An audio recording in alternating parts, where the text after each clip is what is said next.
សួស្តីបងប្អូនមកមើលវីដេអូនេះទាំងអស់គ្នាសម្រាប់ admin អត់ដឹងថាវាជា AI ឬក៏ជាវីដេអូពិតទេគឺបែងចែកអត់ដាច់ទេហើយចំណែកនេះគឺជាសត្វដូចខ្លាតែមិនដឹងថាជាសត្វអីបងប្អូនហើយចំណែកនេះគឺជាពស់វែកអញ្ចឹងណាបងប្អូន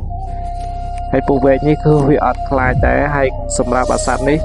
ក៏វាអត់ខ្លាចដែរបងប្អូនលឿនដូចឆ្មាអញ្ចឹងបងប្អូនហើយសម្រាប់សត្វនេះគឺជាប្រភេទសត្វនៅស្រុកគេទេបងប្អូនអញ្ចឹងហើយនៅស្រុកខ្មែរយើងហៅអញ្ចេះហៅចុះអត់ដូចគ្នាអញ្ចឹងណាបងប្អូនហើយនេះបានត្រូវបោះពស់ហើយពស់វាបានព្រោះពឹសប៉ុន្តែនៅតែអត់ខ្លាចទេបងប្អូនវាសម្ញែងដូចជាសត្វឆ្កែរបស់យើងអញ្ចឹងនៅពេលដែលមានពស់ណាវាយបកវាហើយក៏វានឹងនៅតែ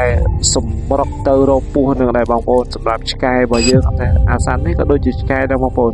មើលទៅគឺវាអត់ខ្លាចមែនទែនទោះជាពស់នឹងសម្រុកមិនក៏វានៅតែតាមអញ្ចឹងណាបងប្អូនអញ្ចឹងបងប្អូនអាចតាមដានវីដេអូនេះទាំងអស់គ្នាឬក៏បងប្អូនអាចសាកទាញមើលថាវីដេអូមួយនេះសត្វឥឡូវ admin ថាកូនខ្លាចកូនខ្លានេះឈ្នះឬក៏ជាសត្វពស់វែកនេះឈ្នះបងប្អូនអញ្ចឹងបងប្អូនអាច comment ចម្លើយខាងក្រោមមុននឹងទស្សនាវីដេអូនេះចប់ប៉ុន្តែហាមមើលវីដេអូនេះចប់ហើយបាន comment អញ្ចឹងណាបងប្អូនអញ្ចឹងអាចតាមលទ្ធភាពឬក៏តាមការសង្ស័យរបស់បងប្អូនអញ្ចឹងបងប្អូនអាច comment ខាងក្រោមវីដេអូមុននឹងមើលវីដេអូនេះចប់អញ្ចឹងមើលដើមវីដេអូទាំងអស់គ្នាបងប្អូនសម្រាប់ admin ក៏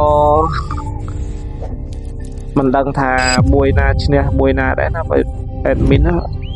អញ្ចឹងបងប្អូនអាចទស្សនាទាំងអស់គ្នាដើម្បីតាមដានវីដេអូនេះទាំងអស់គ្នាថាមួយណា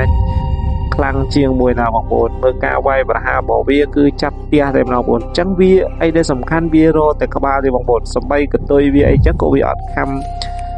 កវត្តអីចឹងដែរណាបងប្អូនប៉ុន្តែដែលសំខាន់វាផ្ទះរកតែមុខហើយនឹងក្បាលដូចគ្នាអញ្ចឹងបងប្អូនណាកុំភ្លេចមើលវីដេអូនេះមុននឹងមើលវីដេអូចប់ជួយ comment ខាងក្រោមថាសត្វមួយណាឈ្នះបងប្អូនអរគុណ